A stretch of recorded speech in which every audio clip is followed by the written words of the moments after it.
থাকার কারণে সে নাকি ইন্ডিয়ান আপনার ভিসা পায় না। ভারত এই প্রতিবেশী কিন্তু আমরা পাল্টাতে পারবো না। তাহলে এখন প্রতিবেশীর সাথে যদি আমাদের বৈরী সম্পর্ক থাকে, তারাও ক্ষতিগ্রস্ত হবে, আমরাও ক্ষতিগ্রস্ত হব।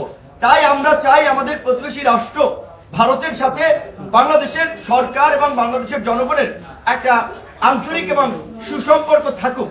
কিন্তু আমরা দেখেছি ভারতের শাসক গোষ্ঠী সবসময় বাংলাদেশকে তারা নিয়ন্ত্রণ করতে চায়, দাবিয়ে রাখতে চায়, বাংলাদেশের উপরে ছড়ি ঘুরাতে চায়।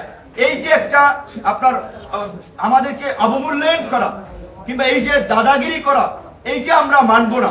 তো ভারতের শাসক গোষ্ঠী যদি তাদের রাষ্ট্রীয় পলিসির এই দাদাগিরি পলিসি পরিহার করে, এই কর্তৃত্ববাদী ছড়ি ঘুরানোর রাষ্ট্রীয় নীতি পরিহার করে বন্ধু সুলভ আচরণ করে, বন্ধুত্বের সম্পর্ক করতে চায়, আমরা তাদের সাথে সম্পর্ক এগিয়ে নেব, আমরাও তাদের সাথে বন্ধুত্বের সম্পর্ক গড়ে তুলব। কিন্তু এই যে আপনাদের মাধ্যমেই আমরা জানতে পেরেছি যে বাংলাদেশের বেশ কয়েকজন ছাত্র নেতাকে নাকি ভারতের নিষেধাজ্ঞা দিয়েছে, কথাটি কতটুকু সত্য আমরা ভারতের ফরেন মিনিস্ট্রির মাধ্যমে জানতে পারলে ভালো হতো। কিন্তু ইতিমধ্যেই কিছু নজির আমাদের সামনে রয়েছে। যেমন আপনারা জানেন অভিনেত্রী বাঁধন, আমার সাথে তার একটা ছবি থাকার কারণে সে নাকি ইন্ডিয়ান আপনার ভিসা পায় নাই, যেটা সে আমার সাথে পার্সোনালিও বলেছিল। আমেরিকান এম্বাসির স্বাধীনতা দিবসের প্রোগ্রামে দেখা হয়েছিল, সেখানে সে আমার সাথে একটা ছবি তুলেছিল, সেই কারণে তার ইন্ডিয়ান ভিসা হয় নাই।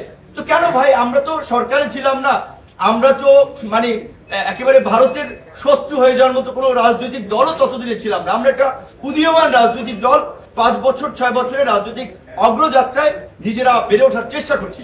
সেই ক্ষেত্রে এরকম উদীয়মান শক্তি রাজনৈতিক দলগুলোকে যদি ভারত বন্ধু না মনে করে, তাহলে বাংলাদেশের জনগণের সমর্থন তারা হারাবে। আমরা আশা করি যে ভারতের এই ধরনের ভ্রান্ত নীতি যদি থেকে থাকে, সেটা ভারত প্রত্যাহার করে